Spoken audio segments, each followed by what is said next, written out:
Mickey and Bobby, the son of Mafia boss Howard Saint, go to an abandoned shipping yard to buy weapons from a dealer named Otto Krieg. Otto checks the money, and members of the Russian Mafia arrive to make sure the deal is real. Suddenly, the FBI shows up and surrounds everyone. Otto pulls out a gun and is shot and killed. In the chaos, Bobby panics and is also killed, leaving Mickey shocked and horrified. Otto is taken away in an ambulance, but he's not actually dead. The whole thing was staged. He is really Frank Castle, an undercover FBI agent. Even though he feels bad about the people who died, he's relieved that the mission was successful. It's his final day on the job, and his co-workers throw him a surprise retirement party, calling him their best agent. After the celebration, Frank leaves, while elsewhere, people arrive at Howard Saint's mansion to deliver the tragic news. Howard Saint and his wife are informed that their son has died. They pay to get Mickey out of jail, and two gangsters bring him to see Howard. Mickey is beaten and forced to apologize for Bobby's death. He tries to explain that it was Bobby who insisted on joining the deal, but no one cares to hear it. Mickey mentions Otto Krieg, the man who set up the deal, and says Otto is already dead. Howard doesn't care about the details. He only wants revenge on the person who was responsible for protecting his son. He takes a gun from one of his guards, and instead of killing Mickey, he shoots someone else. Bobby's bodyguard tries to explain what happened, but Howard shoots him and then leaves in anger. Meanwhile, Frank returns home to his wife, Maria, who is happy he is finally back for good. Frank goes outside to comfort his son and tells him they won't have to move anymore because he's staying home now. At the same time, Howard goes to the morgue to see Bobby's body, accompanied by FBI agent Jimmy. Howard demands to know who Otto Krieg is, but Jimmy refuses to give any information and says the case will be handled by the proper authorities. Howard has no choice but to accept this. Howard tells his men to uncover everything they can about Krieg. He gets access to federal records by paying off corrupt officers. After Bobby's funeral, Howard learns that Otto was actually Frank Castle, and that Frank is on vacation with his family in Puerto Rico. Howard's wife then tells their associate Quentin to make sure Frank's entire family is killed. In Puerto Rico, Frank's family is together celebrating his return. They drink, laugh, and enjoy being reunited, while Frank and Maria take a moment alone together.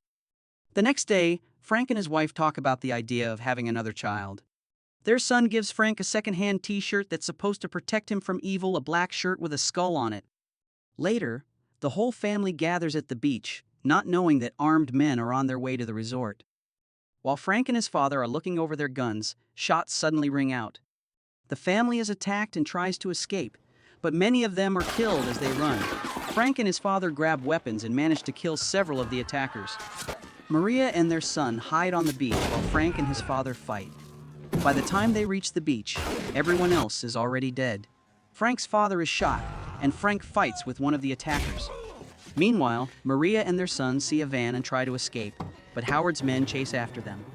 Frank manages to overpower the man he was fighting, grabs a nearby motorcycle, and speeds off to try to save his family.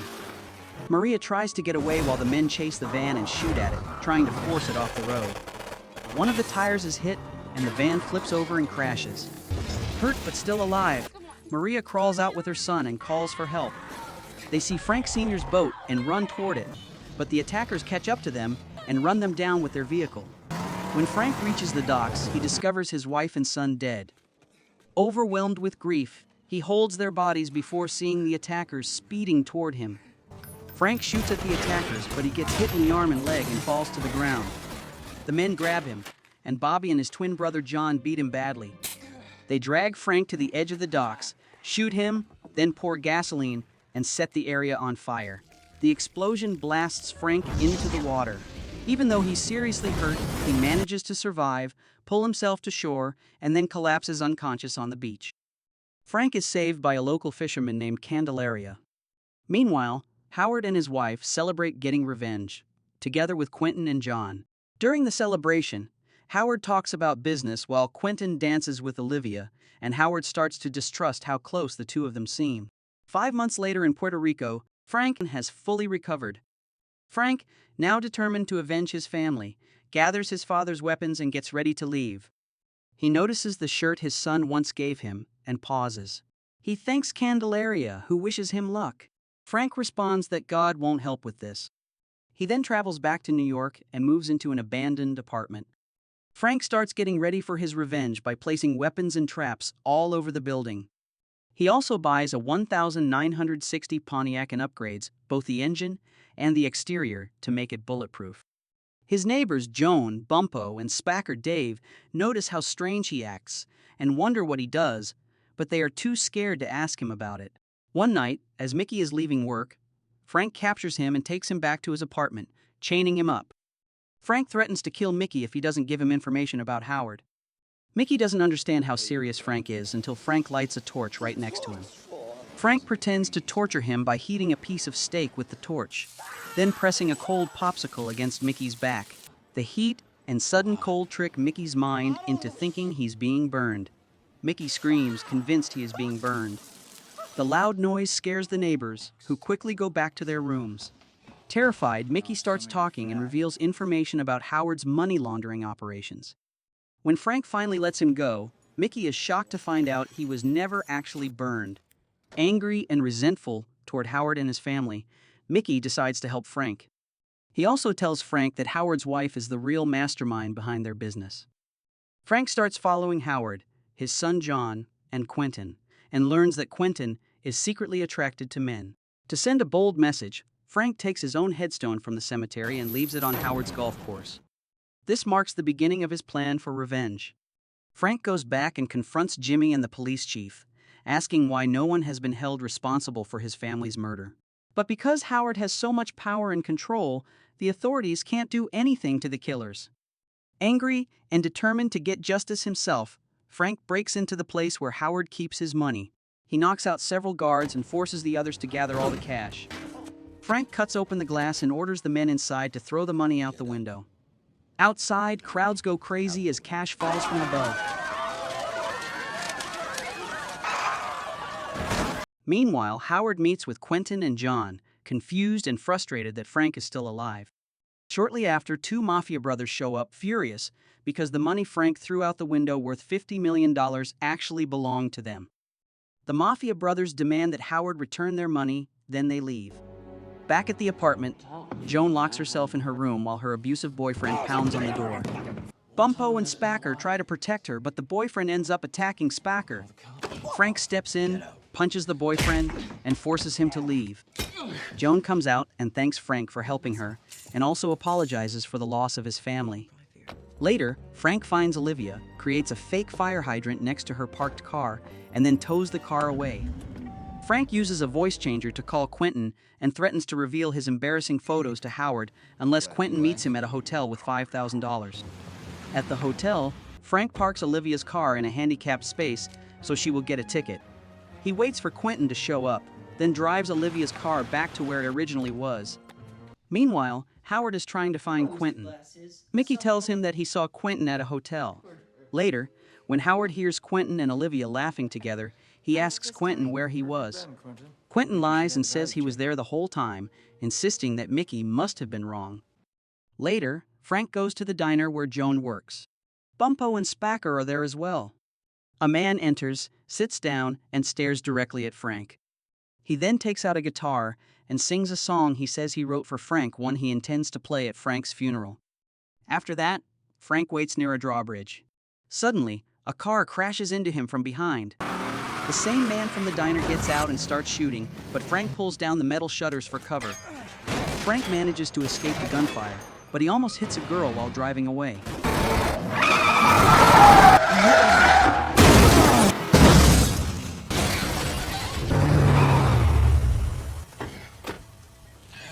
When he gets out of his wrecked car, the man chasing him catches up and is about to kill him. Thinking fast, Frank fires a ballistic knife into the man's neck, killing him instantly. That night, John is overseeing a shipment of money for Howard when he hears a soft ticking sound on the boat. He realizes too late that it's a claymore mine. He tries to run, but the explosion goes off, hitting him. When Howard hears about what happened, he tells Quentin to deal with the situation and to bring in the Russian. Later, Frank is at home when he hears someone knocking. It's Spacker, asking for help because Joan's boyfriend has come back. Frank hurries over, but when he arrives, he realizes his friends tricked him. They've prepared a surprise dinner for him. Frank sits down and eats with them, thankful for the gesture. Everyone takes turns saying what they are thankful for, and Frank simply says he is thankful for the meal. After that, Spocker and Bumpo leave the table, giving Frank and Joan some time alone. They talk, and Joan tells him that holding on to good memories can help a person survive. She tries to kiss him, but Frank gently turns away and leaves. He goes back to his apartment, pours himself a drink, and then hears another knock at the door. Frank opens the door and is suddenly attacked by a huge man dressed like Waldo. Frank stabs him, but the man doesn't seem to feel it and forces Frank to stab himself instead. The man is incredibly strong and tosses Frank around the room. Frank tries to use a grenade, but the man throws it back at him, causing a powerful explosion. Frank is clearly losing the fight. When he tries to use his gun, the man crushes it with his bare hands and throws Frank through the walls, knocking him into Joan's apartment.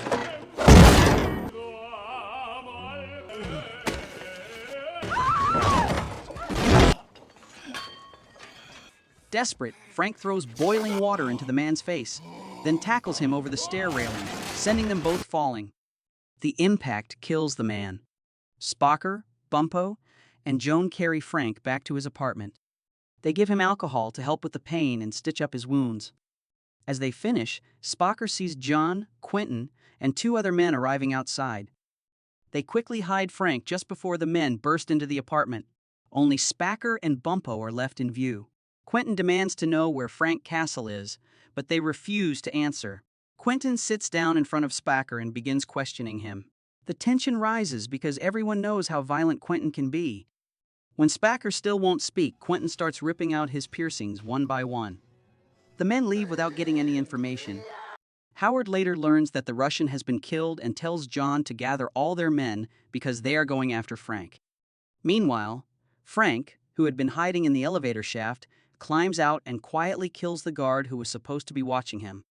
He finds Spacker injured and bleeding and realizes Spocker got hurt trying to protect him. Spocker tells Frank he did it because they are like family. Frank starts getting his weapons ready, and Joan tries to stop him, but he has already made up his mind. Later, Olivia goes out again, and Frank breaks into her car and takes her diamond earrings. He then calls Quentin and demands $10,000 in exchange for the incriminating photos. Frank then contacts Mickey to carry out the next part of the plan. Mickey shows Howard a parking ticket from Olivia's car, proving she was at the hotel at the same time Quentin was. This makes Howard suspicious. He goes to Quentin's apartment and sees Olivia's diamond earrings on the bed. When Quentin comes home, he is shocked to find Howard waiting for him. Howard realizes what happened and confronts Quentin for having an affair with his wife. In a sudden rage, Howard attacks Quentin and fatally stabs him, ignoring Quentin's desperate pleas. Later, when Olivia comes home, she finds Howard destroying their house. He accuses her of having an affair with Quentin, but she tries to explain that Quentin was actually interested in men. Howard refuses to believe her. Overcome with anger, he drives Olivia to the place where they first met, drags her to an overpass, and throws her onto the train tracks, killing her. After that, Howard goes back to his office, where he has gathered hired killers to track down Frank. At the same time, Joan shows up looking for Quentin and his mother, but he finds out that Quentin got mixed up in something dangerous and that his mother has taken a train somewhere. Out in the woods, Frank gets his weapons ready. He says that the person he used to be died with his family, and now he has become the Punisher. Wearing a vest with a white skull on it, he begins his attack. He kills the first guard with an arrow, sets bombs under the cars, and then breaks into the house. Frank kills another guard and places explosives on the door before going upstairs. One of the men upstairs radios down, asking someone to send champagne up in the elevator. Frank sends it, but the bottle is attached to a claymore mine. When the elevator arrives, the mine explodes and destroys the room. Frank continues his attack, killing the men inside. He almost hits Howard, but Howard manages to escape using the elevator. Frank is hit twice in the chest with a shotgun, but his vest protects him. He survives and kills the attacker. At the same time, Howard and another guard try to escape, but a bomb goes off and kills the guard immediately. Frank then finds Joan stuck under broken debris. He forces Joan to hold an anti-personnel mine and leaves him there. Finally, Frank catches up to Howard as he attempts to run away. Howard tries to run outside, but before he can get away, he and Frank hear Joan scream, followed by a large explosion. Frank then shoots Howard. As he is dying, Howard mocks Frank, reminding him that Frank had to kill his best friend and his wife. Frank ties Howard's feet to the back of a car, attaches a bomb to him, and sends the car rolling forward through a path of exploding vehicles, burning Howard to death. After this, Frank goes back home. His revenge is finished, and he prepares to end his own life. But he sees a vision of his wife which stops him. He decides to live and walks away. As he walks away, he warns that anyone who does evil will have to face the Punisher.